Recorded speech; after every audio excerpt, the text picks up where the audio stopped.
Ini adalah salah satu film paling menarik di Korea. Xiaoyu yang berusia 7 tahun baru pertama kali melihat neneknya. Dia lari dengan jijik. Tidak hanya itu, dia dibesarkan di kota. Tidak suka semuanya di sini. Karena nenek juga tuli. Rumah yang ditinggalinya juga bobrok. Ada banyak jaring laba-laba. Ada serangga yang merayap di lantai setiap saat. Tapi Xiaoyu harus tinggal di sana. Karena ibunya bangkrut. Untuk mencari pekerjaan, hanya bisa menitipkannya pada nenek. Ibu tidak bisa memberikan apa-apa. Hanya bisa memberikan nutrisi. Beritahu Xiaoyu untuk patuh. Terburu-buru. Nenek itu berumur 80 tahun. Sangat serius. Dia ingin menuntun anak itu. Tapi anak itu marah. Nenek tahu Xiaoyu kesal. Dia menarik tangannya dan menggambar lingkaran di dadanya. Minta maaf pada Xiaoyu. Kemudian dia berjalan pulang ke rumah. Saat makan, anak itu makan di meja tua. Makan daging kaleng yang saya bawa dari kota. Nenek memberi kimchi. Tapi dia tidak menghargainya. Berikan kembali kepada nenek sayur dan nasinya. Anak itu enggan berbicara dengan nenek. Hanya bermain setiap hari. Membawa sepatu skatenya. Nenek tahu Xiaoyu tidak suka dengan dirinya. Dan coba untuk tidak memberitahunya. Tapi matanya tidak pernah meninggalkan cucunya. Dalam hati juga berharap cucunya mau berbicara dengannya. Malam itu, nenek sedang menjahit baju. Karena penglihatan buruk, ia meminta Xiaoyu untuk membantunya. Menarik sangat panjang. Kemudian nenek menjahit lebih lama. Dan dia kembali bermain game. Tapi saat dia bersenang-senang, permainannya habis baterai. Jadi dia meminta nenek untuk membeli baterai. Nenek berkata tidak ada. Xiaoyu tidak percaya dan mengobrak-abrik rumah. Tapi ia tidak menemukannya. Dia menendang barang nenek. Menyembunyikan sepatu nenek dengan marah. Nenek tanpa sepatu berjalan. Ambilkan dia air untuk memasak.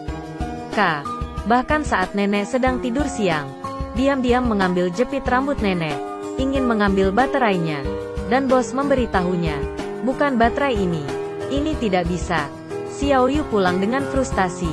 Siapa tahu dia tersesat di jalan.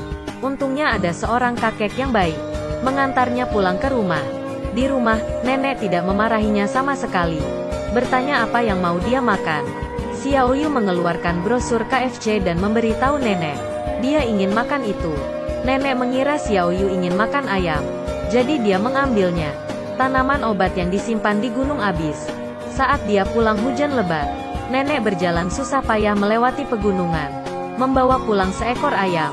Setelah pulang ke rumah, dia memasak untuk Xiaoyu. Tapi itu bukan ayam goreng yang ia mau. Menangis dan melempar mangkuk nasi. Berbalik dan marah. Nenek mengambil butiran nasi yang jatuh. Dan memakannya. Xiaoyu bangun keesokan harinya. Tapi nenek belum bangun. Melihat badan nenek yang gemetar. Xiaoyu tahu neneknya sakit. Ambil selimut dan memberikan untuk neneknya. Saat ini Xiaoyu mengerti. Karena ia mengambil jepit neneknya. Neneknya hanya bisa menggunakan sendok untuk rambutnya. Xiaoyu sangat sedih. Diam-diam mengembalikan jepit rambut nenek. Dia bertumbuh besar. Nenek melihat sepatu Xiaoyu sudah tidak cukup. Membawanya ke tempat belanja. Ingin membelikan sepasang sepatu untuknya. Saat ini, Xiaoyu melihat seorang anak perempuan. Segera menjatuhkan bawaan nenek. Mendekati Xiaomei. Tapi anak perempuan itu tidak peduli. Nenek duduk di jalan menjual buah. Tapi karena nenek tidak bisa bicara sangat susah untuk menjual. Xiaoyu melihatnya. Tapi ia malu untuk membantu nenek. Hasilnya, nenek membelikan sepatu untuk Xiaoyu. Membawanya membeli sepatu baru. Dan membawanya pergi makan mie. Tapi hanya memesan satu mangkuk. Minum air deh. Engan tenang. Melihat yang didapat dengan susah payah. Menghabiskan untuk dirinya sendiri. Hati Xiaoyu menjadi iba. Begitu juga saat melewati toko. Dia ingin sekali membeli baterai untuk permainannya. Tapi dia tidak berani meminta. Saat pulang, nenek bertanya dia ingin makan apa. Dia menunjuk ke samping. Ada seorang anak yang sedang makan coklat. Jadi nenek mengambil bungkusnya. Membelikannya untuk Xiaoyu. Nenek ingin membeli 2. Tapi nenek penjual toko memberinya 4 buah. Tidak mau nenek membayar. Ternyata mereka berdua teman lama. Nenek tidak peduli. Nenek memberikan obatnya untuknya. Sebelum pergi, nenek berkata, "Kakiku tidak sehat, tidak dapat mengantarmu. Apa kamu mau datang melihatku? Saat ini, masih mau melihat untuk terakhir kalinya. Orang tua takut akan perpisahan. Karena mungkin itu perpisahan. Kembali ke dalam bus, Xiao Yu mengambil bungkusan. Dia duduk bersama anak lain karena malu. Terpisah dari neneknya pulang ke rumah. Nenek memberikan bungkusannya dari jendela. Dan didorong oleh Xiao Yu. Mobil pergi dengan cepat. Nenek berdiri sendiri di tempat itu. Membawa paket berat. Saat turun dari mobil, menunggu nenek di pemberhentian bus. Tapi menunggu lama, nenek belum muncul. Kemudian melihat neneknya berjalan. Ternyata tidak naik bus. Dia pulang dengan berjalan kaki. Xiao Yu khawatir dan bertanya, mengapa dia begitu lama? Nenek menggerakkan tangannya, meminta maaf kepada anak itu.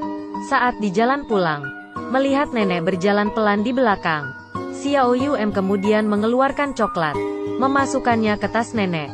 Ada senyum hangat di bibirnya. Keesokan harinya, Xiao Mei datang ke rumah Xiao Yu untuk bermain. Membuatnya gembira. Dia membawa keluar semua mainannya, bersiap untuk kedatangan Xiao Mei. Sebelum pergi, dia bercermin melihat wajahnya. Tapi ia tidak puas.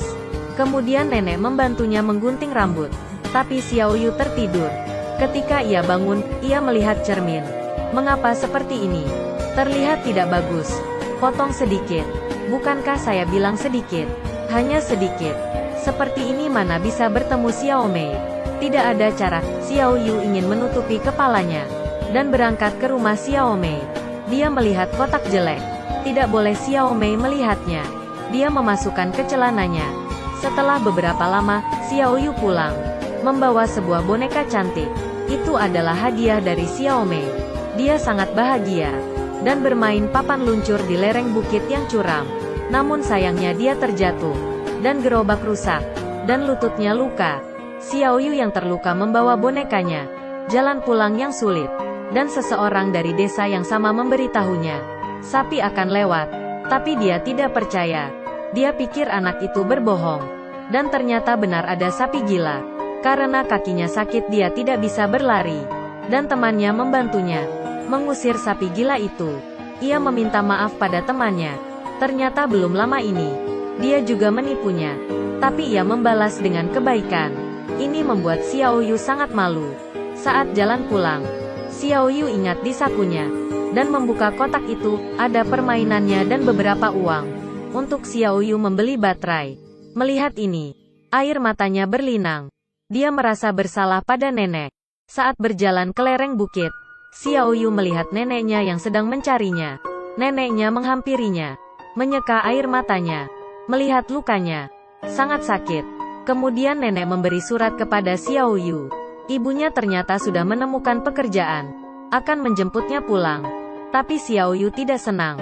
Apa yang nenek lakukan ketika dia tidak ada? Jadi Xiao Yu memutuskan untuk mengajari nenek menulis. Dia berharap nenek dapat menulis surat untuknya. Karena neneknya tidak sekolah. Jadi Xiao Yu berkata, jika nenek sakit, tulis sebuah surat untuknya. Jadi saya tahu. Dan bisa kembali dengan cepat. Mengertikah? Sebelum berangkat, Xiao Yu membantu nenek. Karena dengan seperti ini, nenek tidak perlu menghabiskan waktu mencarinya. Keesokan harinya, ibu membawa Xiao Yu pulang. Nenek tidak bisa melihatnya. Ingin tinggal tapi tidak bisa bicara. Xiao Yu tidak sanggup melihat nenek. Dirinya tidak tahan. Akhirnya mobil maju. Xiao Yu berlari ke belakang mobil. Angkat tangan dan menggambar lingkaran di dadanya. Minta maaf pada nenek. Tidak bisa menemaninya dengan baik. Demikian juga dengan cinta nenek. Kemudian mobil melaju jauh. Hanya menyisakan bayangannya. Ingin berbalik tapi tidak dapat. Di tengah kehidupan kita, akan ada kata sudah terlambat. Membuat orang menyesal ketika mengingatnya. Jadi jangan menunggu saat itu. Mereka yang mencintai kita tanpa syarat, satu waktu akan pergi. Akan merindukan kebaikan mereka. Lebih banyak perhatian saat mereka masih hidup. Lebih penting dari apapun. Film ini didedikasikan untuk seluruh nenek di dunia. Berharap mereka semua bahagia dan sehat. Baiklah, film ini selesai di sini. Jika Anda suka dengan cerita ini, ingatlah untuk mengikuti saya.